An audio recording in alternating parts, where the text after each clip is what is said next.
पत्नी इज्जत बनाती भी है और बिगाड़ती भी है। एक पति पत्नी में तकरार हो गई।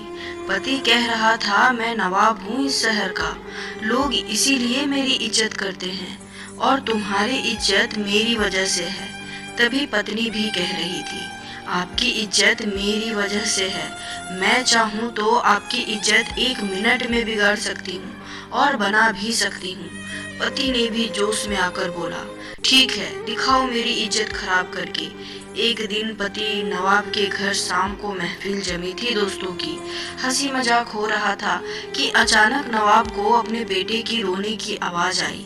वो जोर जोर से रो रहा था और नवाब की पत्नी बुरी तरह से डांट रही थी। नवाब ने जोर से आवाज देकर पूछा कि क्या हुआ बेगम, क्यों डांट रही हो? बेगम ने अंदर से कहा, देखिए ना, आपका बेटा खिचड़ी मांग रहा है और जबकि उसका पेट भी भर चुका है। नवाब ने कहा, दे दो थोड़ी सी और। बेगम बोली, घर में और भी तो लोग हैं, सारी इसी को कैसे दे दूं? पूरी महफिल शांत हो गई। लोग कानाफूसी करने लगे कि कैसा नवाब है, जरा सी खिचड़ी के लिए इसके घर में झगड़ा होता है। नवाब की पगड़ी उछल गई। सभी लोग चुपचाप उठकर चले गए। नवाब उठकर अपनी बेगम के पास आया और बोला, मैं मान गया, तुमने आज मेरी इज्जत तो उतार दी। लोग भी कैसी कैसी बातें कर रहे थे, अब तुम यही इज्जत वापस ला कर दिखाओ। बेगम बोली, इसमें कौन सी बड़ी बात है, आज तो लोग महफिल में थे, उन्हें फिर से किसी बहाने निमंत्रण दीजिए। नवाब ने सबको बुलाया। हंसी मजाक चल रहा था कि फिर वही नवाब के बेटे की रोने की आवाज आई। नवाब ने आवाज देकर पूछा, बेगम क्या हुआ, क्यों रो रहा है हमारा बेटा? बेगम ने कहा, फिर वही खिचड़ी खाने की जिद कर रहा है। लोग फिर से एक दूसरे का मुंह देखने लगे कि यार, एक मामूली खिचड़ी के लिए इस नवाब के घर रोज झगड़ा होता है।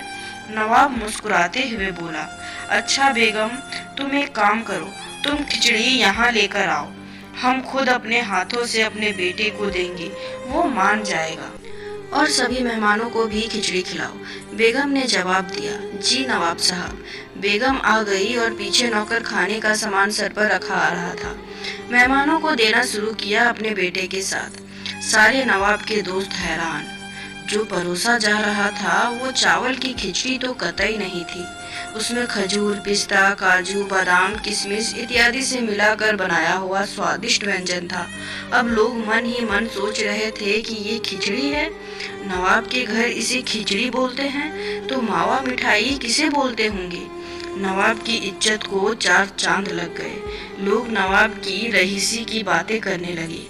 नवाब ने बेगम के सामने हाथ जोड़े और कहा, मान गया मैं कि घर की स्त्री इज्जत बना भी सकती है और बिगाड़ भी सकती है, और जिस व्यक्ति को घर में इज्जत हासिल नहीं, उसे दुनिया में कहीं इज्जत नहीं मिलती। तो उम्मीद करती हूँ दोस्तों, ये छोटी सी कहानी आपको पसंद आई होगी।